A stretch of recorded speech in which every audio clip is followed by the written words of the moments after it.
کتاب البیوع.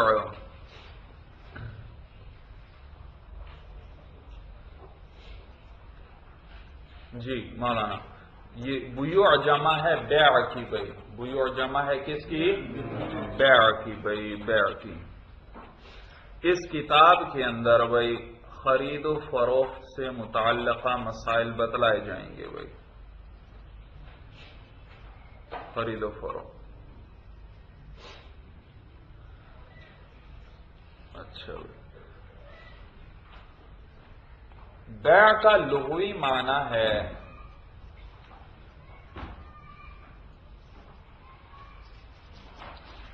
جی، یہ کچھ باتیں ہیں ابتدا میں بھائی، یہ لکھ لیجئے بھائی.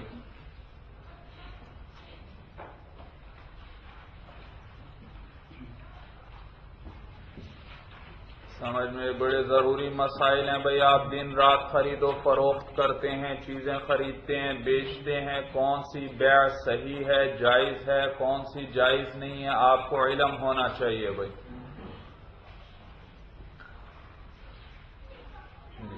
بیوع جمع ہے بیع کی.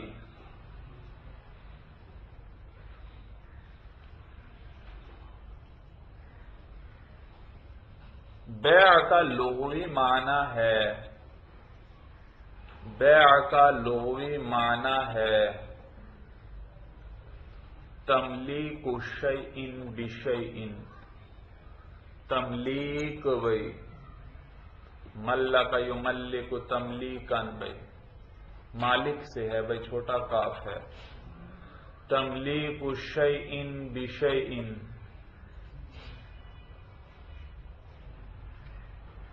تملیک شیء بشیء یعنی ایک چیز کے بدلے دوسری چیز کا مالک بنانا.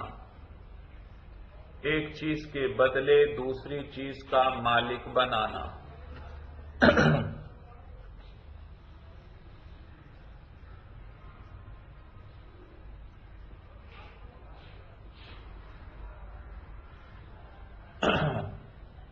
یہ تھا مولانا بیع کا لغوی معنی.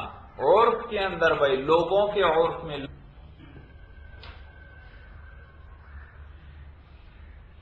لوگ بیع کسے کہتے ہیں بھائی؟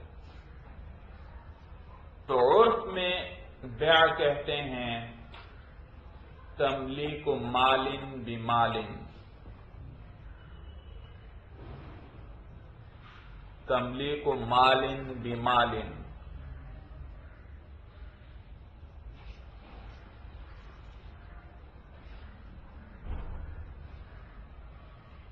ایک مال کے بدلے دوسرے مال کا مالک بنانا. ایک مال کے بدلے دوسرے مال کا مالک بنانا.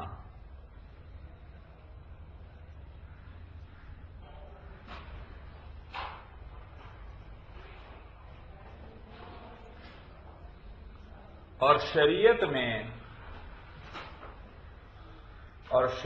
میں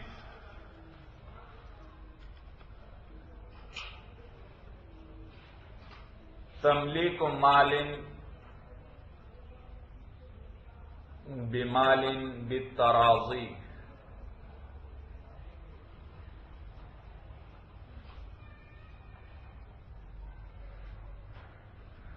تملیک مال بمال بالتراضی ضاد کے ساتھ ہے، تا دو نقطوں والی. بالتراضی رضامندی سے ہے بھائی، رضا سے. بالتراضی یعنی ایک مال کے بدلے دوسرے مال کا مالک بنانا باہمی رضامندی سے.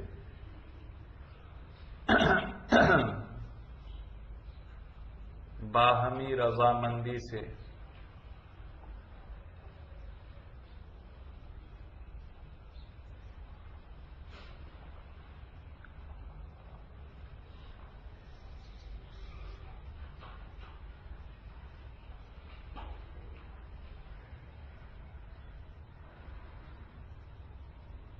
بات سمجھ میں آئی بھائی؟ شریعت میں کیا ہے؟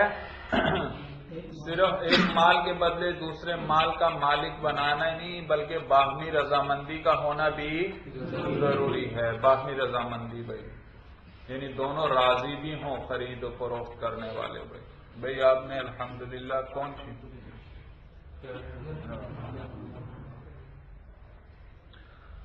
باہمی رضامندی بھی ہو بھائی، بات سمجھ میں آئی بھائی، باہمی رضامندی بھی ہو۔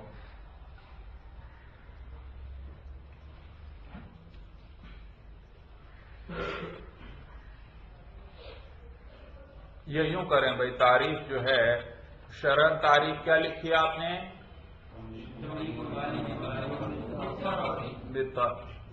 تملیک المال، الف لام داخل کر دیں بھائی، تملیک المال بالمال، دوسرے پر بھی الف لام داخل کر دیں۔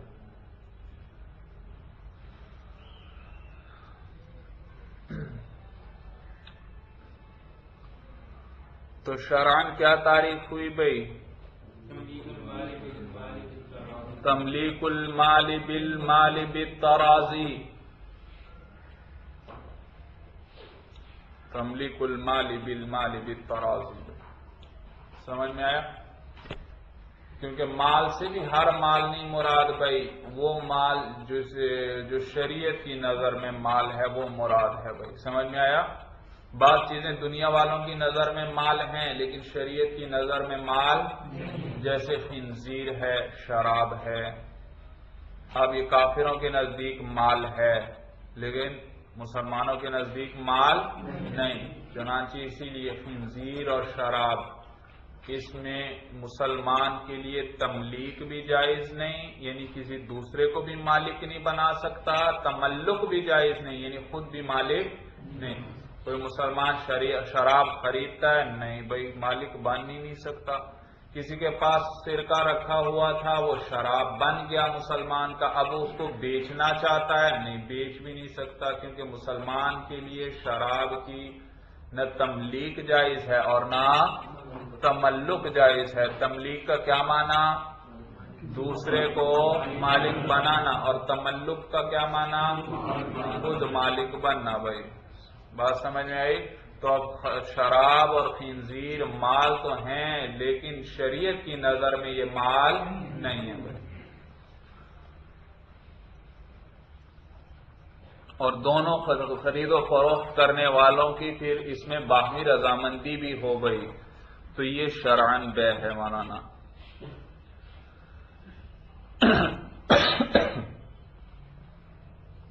اچھا آگے لکھیے مولانا کہ بے تملیک کا نام ہے، بیع تملیک کا نام ہے،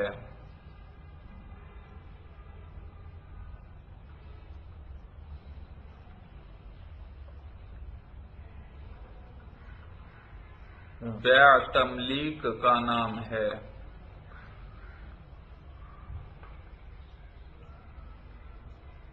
والتملیکات اربعۃ انواع، والتملیکات اربعۃ انواع،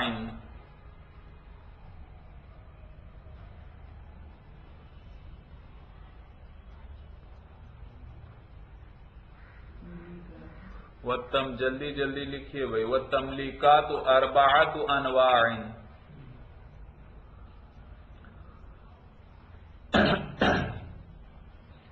تملیک العین،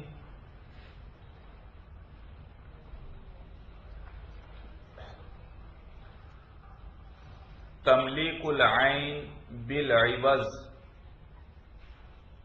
ضاد کے ساتھ، عوض ضاد کے ساتھ، تملیک العین بالعوض،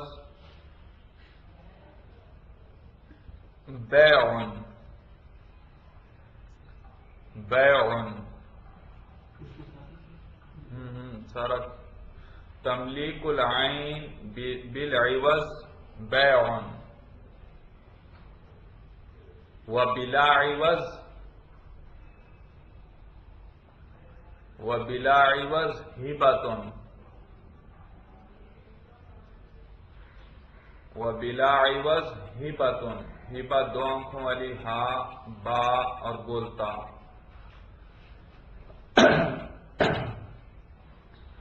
وتملیک المنفعتی، وتملیک المنفعۃ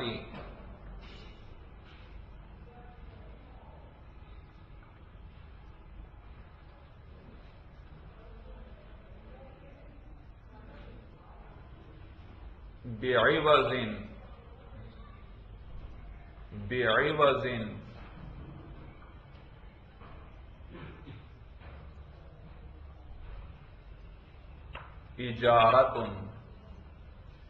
اجارۃ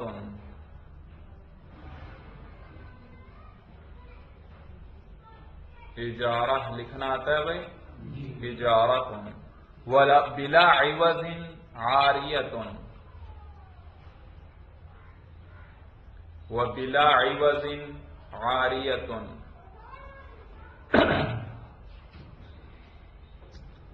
وبلا عوض عاریۃ۔ لکھ لی بھائی عبارت؟ جی دیکھیے کیا عبارت ذکر ہوئی بھائی، تملیکا بھائی بیع تملیک ہے۔ تملیک جانتے ہو یا نہیں جانتے؟ ابھی بتلایا تھا میں نے، کیا معنی ہے تملیک کا؟ کسی دوسرے کو چیز کا مالک بنانا۔ بھائی بیع میں بھی کیا ہوتا ہے؟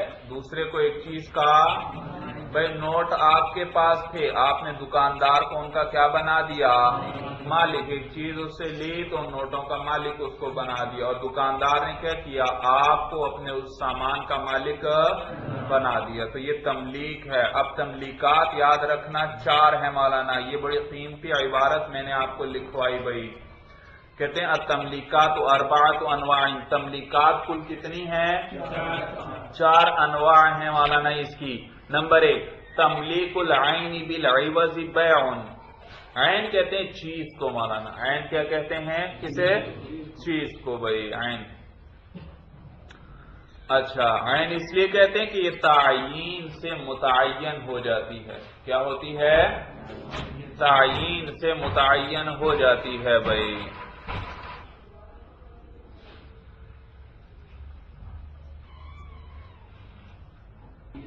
عین کس کو کہتے ہیں؟ چیز کو کہتے ہیں۔ اور عین کیوں کہتے ہیں؟ کیونکہ تعین سے، بھائی کوئی چیز پڑی آپ اس کو متعین کریں گے تو متعین ہو گئی یا نہیں ہو گئی بھائی؟ جی متعین، یہ والی چیز مراد ہے متعین، تو یہ تعین سے کیا ہو جاتی ہے؟ متعین۔ بھائی میرے پاس 10 کتابیں ہیں بھائی، ہر ایک عین ہے، میں آپ کو کہتا ہوں میں یہ کتاب آپ کو بیچتا ہوں، تو متعین ہو گئی یا نہیں ہو گئی بھائی؟ تو اسی لیے عین کہتے ہیں چیز کو بھائی، کہ تعین سے کیا ہو جاتی ہے؟ متعین ہو جاتی ہے۔ تو تملیک العین بالعوض، کسی چیز کا مالک بنانا، بالعوض کس کے بدلے میں؟ عوض کے بدلے میں، بیع، یہ کیا ہے بھائی؟ کسی کو کسی چیز کا مالک بنائیں لیکن بدلے میں اس سے بھی کوئی چیز لیں، عوض لیں اس سے، تو یہ کیا کہلاتا ہے؟ بیع کہلاتا ہے۔ چاہے نام بیع کا نہ لیں مولانا، پھر بھی یہ کیا ہے؟ دراصل بیع ہے، کیونکہ بیع میں ایک شخص ایک چیز کا مالک بنتا ہے تو دوسرا دوسری چیز کا مالک بنتا ہے۔ یہ نہیں ہو سکتا بیع کے اندر مولانا کہ ایک تو ایک چیز کا مالک بن رہا ہے، دوسرا کسی چیز کا مالک نہیں بن رہا۔ تو بیع کے اندر کیا ہوتے ہیں؟ دونوں شخص کیا ہوتے ہیں؟ چیزوں کے، تو دونوں طرف سے عوض آتا ہے بھائی، یہ بیع ہے۔ وَبِلَا عِوَضٍ ہِبَةٌ، اور بغیر کسی عوض کے دوسرے کو کسی چیز کا مالک بنائیں، یہ بیع نہیں ہے مولانا، یہ ہبہ ہے۔ یہ کیا ہے؟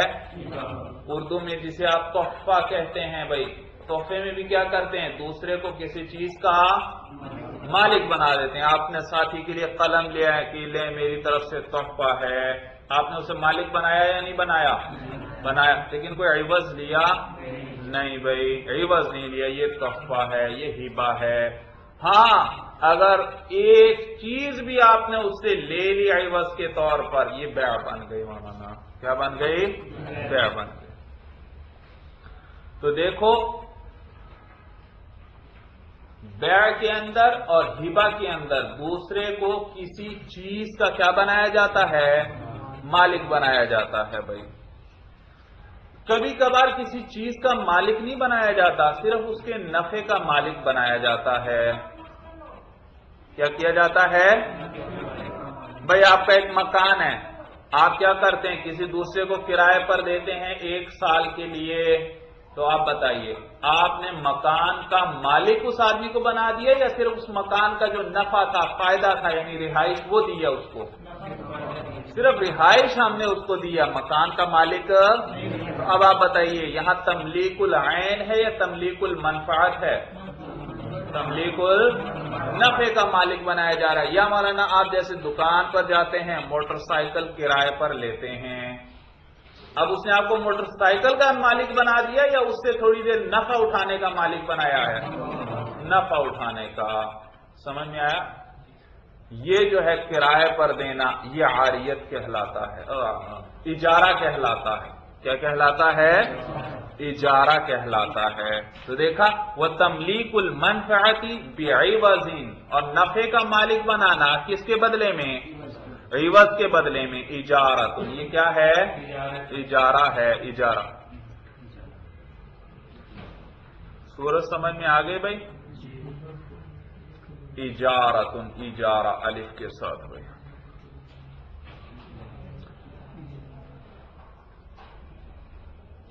سورج سمجھ میں آ گئی بھائی؟ تو اجارہ میں کیا کیا جاتا ہے؟ عین کا مالک یا منفعت کا مالک؟ اور عوض لیتے ہیں یا عوض نہیں لیتے؟ عوض لیتے ہیں۔ لیکن اگر نفع کا مالک بنایا اور عوض نہیں لیا، اب یہ عاریت کہلائے گا۔ کیا کہلائے گا؟ اسی لیے آگے کہا وَبِلَا عِوَضٍ، اور بغیر عوض کے نفع کا مالک بنانا عاریت۔ یہ کیا ہے؟ عاریت ہے۔ سورج سمجھ میں آ گئے بھائی؟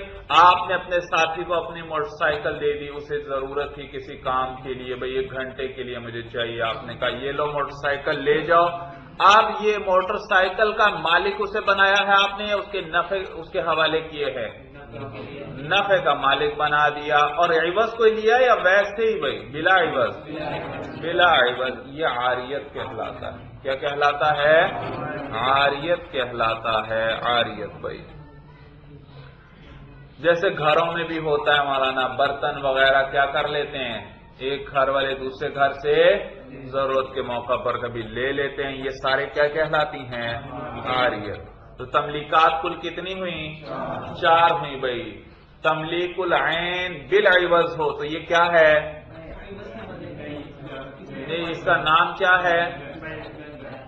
سب کی آواز مجھے نہیں آ رہی بھائی۔ تملیک العین ہو بالعوض کے ساتھ بدلے ہو تو یہ کیا ہے؟ اور تملیک العین ہو اور بلا عوض ہو تو یہ کیا ہے؟ یہ ہبہ ہے بھائی، تحفہ۔ اور اگر تملیک المنفعت بعوض ہو تو یہ کیا ہے؟ اجارہ، جسے آپ اردو میں کرائے پر دینا کہتے ہیں۔ اور اگر تملیک المنفعہ بلا عوض ہو تو یہ کیا ہے؟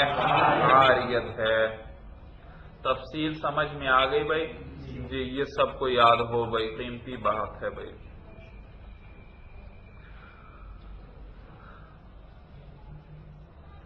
اب یاد رکھیے، آگے آپ کو بتلائیں گے بھائی کہ بیع کے اندر 2 آدمی ہوتے ہیں ہمیشہ، ایک چیز فروخت کرنے والا ہے، ایک چیز خریدنے والا ہے بھائی بیع کے اندر۔ تو یہ آپس میں بھائی جو قول کرتے ہیں، ایک کہتا ہے میں نے یہ کتاب آپ کو بیچ دی، دوسرا کہتا ہے یہ کتاب میں نے آپ سے خرید لی، مثلا 20 روپے کی بات ہوئی تھی 20 میں بھائی۔ تو دونوں طرف سے قول آیا مولانا، تو جو پہلے قول کرتا ہے، پہلے بات کرتا ہے، اس کو کہتے ہیں ایجاب۔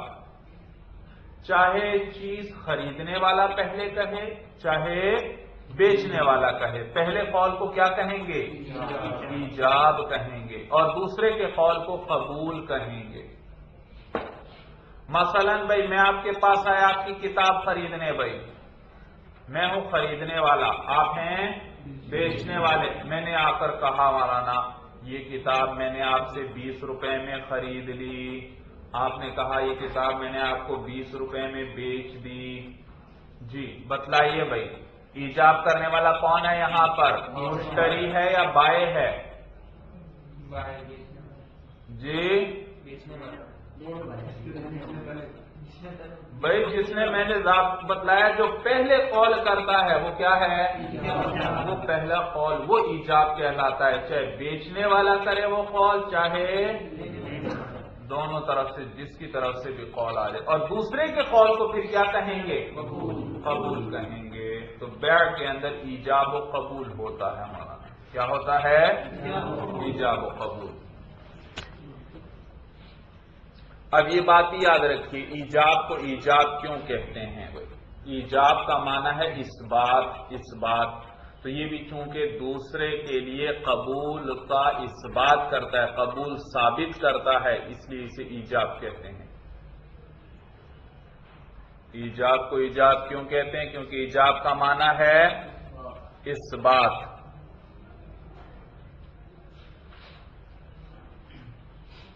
تو یہ چونکہ دوسرے کے لیے قبول ثابت کرتا ہے، اس لیے اسے ایجاب کہتے ہیں۔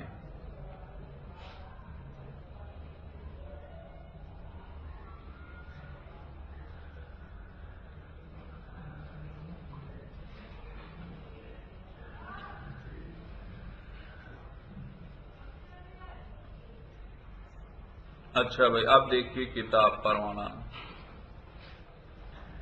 کتاب البیوع، ترکیب کیا ہوگی مولانا؟ ہذا کتاب البیوع۔ دوسری ترکیب بھائی، کتاب البیوع ہذا۔ تیسری ترکیب بھائی، اقرأ کتاب البیوع بھائی۔ البیع ینعقد بالایجاب والقبول، بیع منعقد ہو جاتی ہے بالایجاب والقبول، کس کے ساتھ بھائی؟ ایجاب، اور جب ایجاب بھی پایا جائے اور قبول بھی پایا جائے تو بیع ہو گئی مولانا، بیع ہو گئی۔ اذا کانا تسنیہ کا صیغہ ہے مولانا، جب یہ دونوں ہوں بلفظ الماضی، جب یہ دونوں ہوں یعنی ایجاب اور قبول بلفظ الماضی، کس کے ساتھ بھائی؟ ماضی کے لفظ، ماضی کے صیغوں کے ساتھ ہوں تو پھر بیع منعقد ہوگی مولانا، بیع منعقد ہوگی۔ ماضی کے صیغوں، یاد رکھیے مولانا، حال کے صیغے کے ساتھ بھی بیع منعقد ہو جاتی ہے، حال کے صیغے کے ساتھ بھی کیا ہو جاتی ہے؟ بیع۔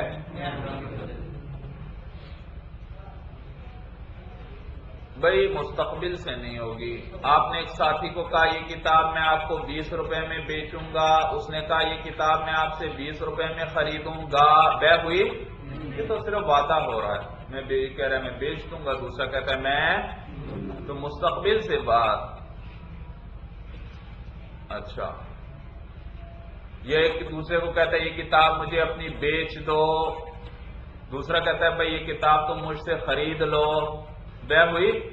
نہیں بھائی، یہ تو حکم دے رہے ہیں ایک دوسرے کو، سمجھ میں آیا؟ تو مستقبل کے صیغوں کے ساتھ بیع نہیں ہوتی، ہاں حال کے صیغے کے ساتھ بیع ہو جاتی ہے۔ مثلا اردو میں کہتا ہوں یہ کتاب میں آپ کو بیچتا ہوں، آپ کیا کہتے ہیں یہ کتاب میں آپ سے خریدتا ہوں، یہ حال کے صیغے ہیں، بیع ہو گئی مولانا۔ یا ماضی کے صیغے استعمال کرتا ہوں، یہ کتاب میں نے آپ کو بیچ دی، آپ نے کہا یہ کتاب میں نے آپ سے خرید لی، ماضی کے صیغے ہوئے تو بھی بیع ہو گئی۔ تو بھائی پھر یہ صاحب کتاب نے صرف ماضی کے لفظ کی قید کیوں لگائی، حال کا کیوں نہیں کہا؟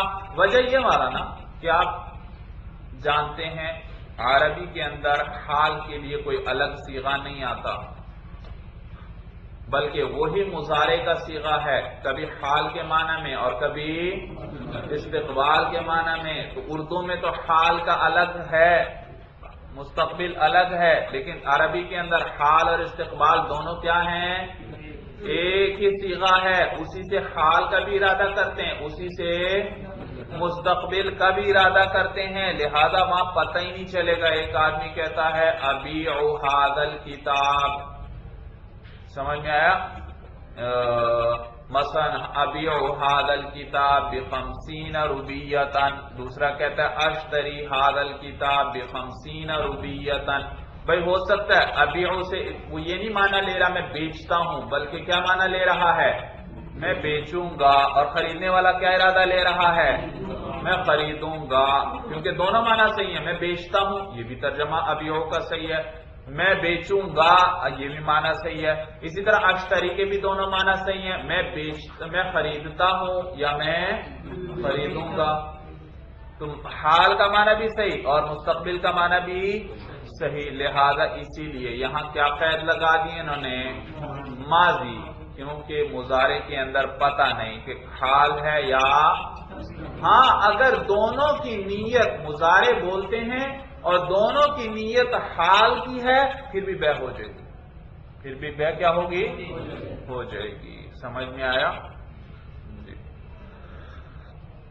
تو پھر اگر مضارع بولیں تو وہاں نیت کا ہونا ضروری ہے مولانا، جبکہ ماضی کے اندر تو یہ ہو گئے مولانا. سمجھ میں خود دلالت کر رہے ہیں، یہاں نیت کی ضرورت نہیں ہے.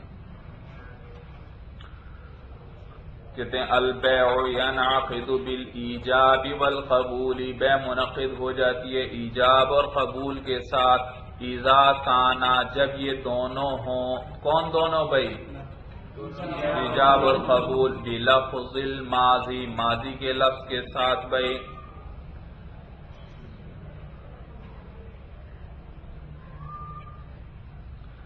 وَإِذَا أَوْجَبَ أَحَدُ الْمُتَعَاقِدَيْنِ الْبَيْعَ، اور جب ایجاب کر دے دو عقد کرنے والوں میں سے ایک بھائی البیع، بیع کا.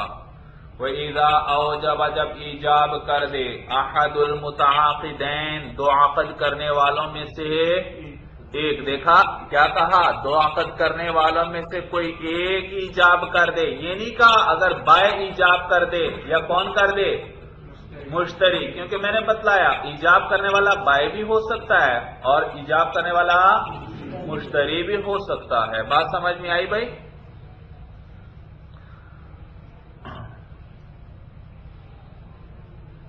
اچھا، بیع و شراء میں یہ بھی یاد رکھنے والا نا، یاد رکھو بیع کا معنی خریدنے کے بھی آتے ہیں اور بیع کا معنی بیچنے کے بھی آتے ہیں. اسی طرح شراء اور اشتراء کا معنی خریدنے کے بھی آتے ہیں اور بیچنے کے بھی آتے ہیں بھائی. سمجھ میں آیا؟ تو یہ دونوں لفظ بیع اور شراء یہ اضداد میں سے ہیں. کس میں سے ہیں؟ اضداد، ضد سے ہے. ضد یعنی ان کے دونوں معنی ہے ضدین بھائی. خریدنے کی ضد کیا ہے؟ بیچنا. اور بیع کے دونوں معنی ہے، خریدنا بھی اور اشتراء کا معنی خریدنا بھی اور بیچنا بھی. اگر آپ کہتے ہیں نہیں بھائی شراء کا معنی خریدنا، بیع کا معنی صرف بیچنا، نہیں بھائی نہیں، دونوں کے دونوں معنی آتے ہیں. ہاں زیادہ استعمال کس میں ہوتا ہے؟ بیع ہوتا ہے بیچنے میں، اور شراء اور اشتراء کس کے اندر؟ خریدنے میں. تو کہتے ہیں وَإِذَا أَوْجَبَ أَحَدُ الْمُتَعَاقِدَيْنِ الْبَيْعَ، جب ایجاب کر دے دو عقد کرنے والوں میں سے کوئی ایک البیع، بیع کا بھائی، بیع کا ایجاب کر دے. فَالْآخَرُ بِالْخِيَارِ، تو دوسرے کو اختیار ہے. ان شاء، اگر وہ چاہے، قبل فی المجلس، قبول کر لے مجلس کے اندر. وَإِن شاء رَدَّهُ، اور چاہے تو اسے رد کر دے. چاہے تو اسے کیا کر دے؟ رد کر دے، رد کر دے. چلیے مولانا، هذا هو المرام، والله اعلم بحقیقت الکلام.